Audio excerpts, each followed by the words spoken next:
This, as the Senate minority leader, ceases with immediate effect. Shumigire kuma mutongoria wa Renini bunge ya Senate Moses Wetangula ahagoro ni abunge ya ODM kiama giki gitigũtigithageria giatira riu magithagathaga rucamio orege kuri kiama gia Ford Kenya gituro-ini kia munini wa Renini bunge ya kibũrũri Chris Wamalwa agitarirwo thi kwahũrũrwo madaraka kuringana na mũbunge wa Gem Elisha Odhiambo. We as ODM, we are the majority, and you are asking us to rethink of House membership positions.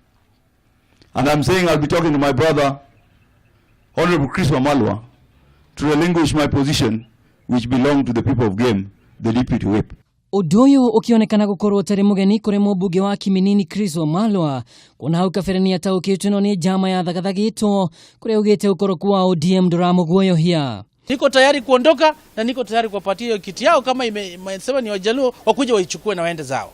ODM iri na abunge 60 nakio kiama gia Ford Kenya kiri na abunge 11. Nona gukire uguo speaker wa bunge ya Senate Ken Lusaka nigwite ruriri rwa baruhia ni rufatie rwitheme kuiyoma iyo rege akiuga ihinda ni ikinywa rumiriri ya Musalia Mudavadi wa ANC na Moses Wetangula wa Ford Kenya maturanirwo mugaru na uria makoretwo makihuthirwo kuringia aria giutongori-ini mĩario ĩrĩa ĩhũrĩtwo njeki ni minister wa utabũrũkia wa mahinya Eugene Wamalwa gĩcigo-inĩ kia ubunge gia Silisia county ya Bungoma. Kama NASA ingekuwa chama, Wetangula hangefukuzwa kwa sababu angekuwa mmoja wao. Lakini kwa sababu ilikuwa vyama vingi yake ikawa ni ndogo, ilikuwa rahisi kumtoa. Tukitaka sisi pia tuwe na bargaining power kubwa, lazima tukae pamoja. Lazima tukae pamoja.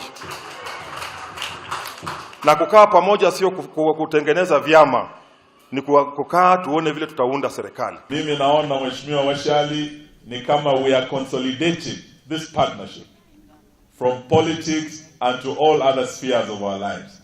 This is a good way to go.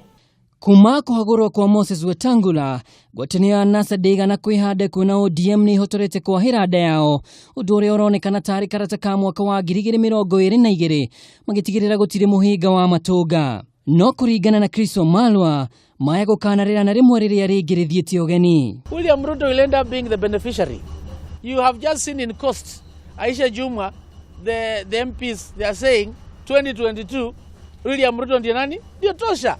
Digano eno egitanyo kunyita thinga kiumia turorete kuna muthenya wa rucio kiama kia Wiper gia Kalonzo Musyoka udumwe na atongoria gikuma ikabaini ni metete kigomano kia hinahi kigomano kiria kironekana kurongoreria muhoreri wa president mwaka wa 2022 ona kuhita ODM. Giribotera Kameme TV, Jitagwo Mwaura wa Ndung'u.